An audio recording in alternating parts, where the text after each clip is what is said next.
Hi guys, ഇന്നത്തെ വീഡിയോയിൽ നമ്മൾ നോക്കാൻ പോകുന്നത് സാംസങ്ങിന്റെ ഏറ്റവും ലേറ്റസ്റ്റ് മോഡൽ ആയിട്ടുള്ള ഫ്ലിപ്പ് 5ന്റെ വിശേഷങ്ങളാണ്. ഞാൻ നല്ല എക്സൈറ്റഡ് ആണ് കാരണം ഫസ്റ്റ് ടൈം ആണ് ഞാൻ സാംസങ്ങിന്റെ ഒരു ഫോൾഡബിൾ ഡിവൈസ് യൂസ് ചെയ്യുന്നത്. എന്തൊക്കെയാണ് അതിന്റെ ഫീച്ചേഴ്സ് എന്ന് നമുക്ക് നോക്കാം. ആദ്യം തന്നെ നമുക്ക് ഫിസിക്കലി ഈ ഡിവൈസിനെ പരിചയപ്പെടാം. 187 ഗ്രാം ആണ് ഈ ഡിവൈസിന്റെ വെയിറ്റ് വരുന്നത്. നല്ല ലൈറ്റ് വെയിറ്റ് ആയിട്ട് ഫീൽ ചെയ്യുന്നുണ്ട് ഈ ഫോൺ ഹോൾഡ് ചെയ്യുമ്പോൾ. അതുപോലെ തന്നെ നല്ല പ്രീമിയം ഫീലിംഗ് കിട്ടുന്നുണ്ട്. നല്ല വെൽ ബിൽറ്റ് ഫോൺ തന്നെയാണ് സാംസങ് ഇവിടെ പ്രൊവൈഡ് ചെയ്തിരിക്കുന്നത്. പിന്നെ മെൻഷൻ ചെയ്യേണ്ട ഒരു കാര്യം, സാംസങ്ങിൻ്റെ ഫോൾഡബിൾ സീരീസ് ഇറങ്ങിയതിനു ശേഷം ആദ്യമായിട്ടാണ് സാംസങ്ങിൻ്റെ Z Flip5ഉം ഫോൾഡ് 5ഉം ഇന്ത്യയിൽ നോയിഡയിൽ തന്നെയാണ് മാനുഫാക്ചർ ചെയ്തത്. ഓബിയസ്ലി ഇതൊരു ഫോൾഡബിൾ ഫോണാണ്. നമ്മൾ ഫോൾഡ് ചെയ്ത് വെക്കുമ്പോൾ 3.4 ഇഞ്ചിൻ്റെ സൂപ്പർ AMOLED ഡിസ്പ്ലേ ആണ് വരുന്നത്. 60 ഹെർട്സ് ആണ് ഇതിൻ്റെ റിഫ്രഷ് റേറ്റ്. അൺഫോൾഡ് ചെയ്യുമ്പോൾ നമുക്ക് 6.7 ഇഞ്ചിൻ്റെ full HD plus dynamic AMOLED 2x display ആണ് വരുന്നത്.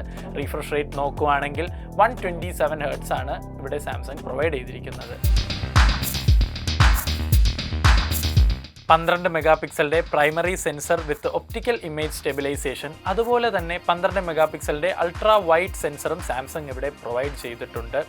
ഫ്രണ്ട് ക്യാമറ നോക്കിക്കഴിഞ്ഞാൽ 10 മെഗാ പിക്സലിൻ്റെ സെൻസറാണ് ഇവിടെ പ്രൊവൈഡ് ചെയ്തിരിക്കുന്നത്.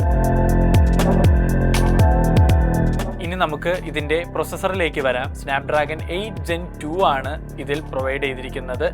സാധാരണ സ്നാപ്ഡ്രാഗൺ പ്രൊസസ്സർ അല്ല, സാംസങ് ഗാലക്സി ഫ്ലിപ്പിനും ഫോൾഡിനും വേണ്ടി സ്പെസിഫിക്കലി ഉണ്ടാക്കിയിട്ടുള്ള സ്നാപ്ഡ്രാഗൺ 8+ Gen 2 പ്രൊസസ്സറാണ് ഇതിൽ വരുന്നത്.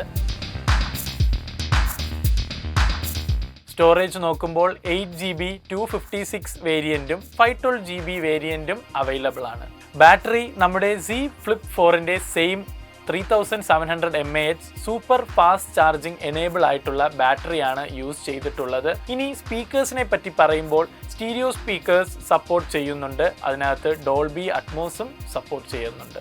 4 വേരിയൻറ്റിലാണ് സാംസങ് ഈ ഫോൺ അവൈലബിൾ ആക്കിയിട്ടുള്ളത്. മിൻറ്റ്, ഗ്രാഫൈറ്റ്, ക്രീം, ലാവൻഡർ കളേഴ്സിൽ ഫോൺ അവൈലബിൾ ആണ്.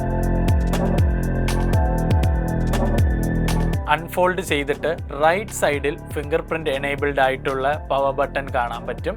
തൊട്ട് മുകളിലായിട്ട് വോളിയം റോക്കർ ബട്ടൺ കൊടുത്തിട്ടുണ്ട്.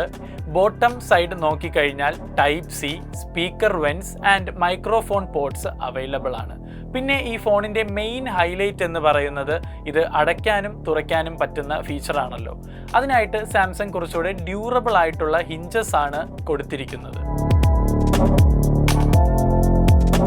ഏകദേശം 2 lakh ഫോൾഡ് സർട്ടിഫൈഡ് ആയിട്ട് സാംസങ് പറയുന്നുണ്ട്. എന്ന് വെച്ചാൽ 2 ലക്ഷം പ്രാവശ്യം ഫോൾഡ് ചെയ്താലും ഒരു ഇഷ്യൂവും വരില്ല. ഡ്യുവൽ റെയിൽ ഹിഞ്ച് എന്നാണ് ഇതിനെ സാംസങ് പറയുന്നത്.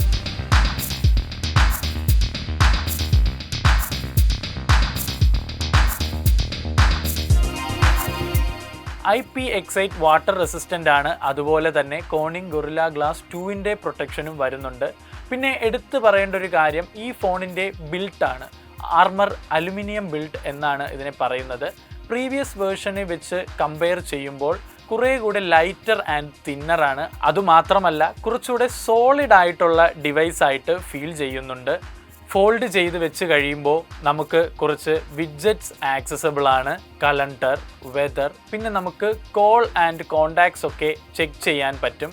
അതുപോലെ തന്നെ അലാറം സെറ്റ് ചെയ്യാനും ടേൺ ഓഫ് ചെയ്യാനും ഒക്കെ സാധിക്കും. പിന്നെ ഒരു കോമ്പസ് കിട്ടുന്നുണ്ട്, ടൈമർ വെക്കാൻ പറ്റും. അതുപോലെ തന്നെ വോയിസ് റെക്കോർഡർ, പിന്നെ സാംസങ് ഹെൽത്തും അവൈലബിൾ ആണ്. ഇതിനൊക്കെ ഉപരി നിങ്ങൾക്ക് 12 mega pixel plus 12 mega pixel dual camera വെച്ചിട്ട് സെൽഫിയും വീഡിയോയും ഒക്കെ എടുക്കാൻ പറ്റും. ക്യാമറയുടെ കാര്യം എടുത്തു തന്നെ പറയേണ്ടതാണ്. നല്ല ക്വാളിറ്റിയുള്ള ഫോട്ടോസ് ആൻഡ് വീഡിയോസ് ക്യാപ്ചർ ചെയ്യുന്നുണ്ട്.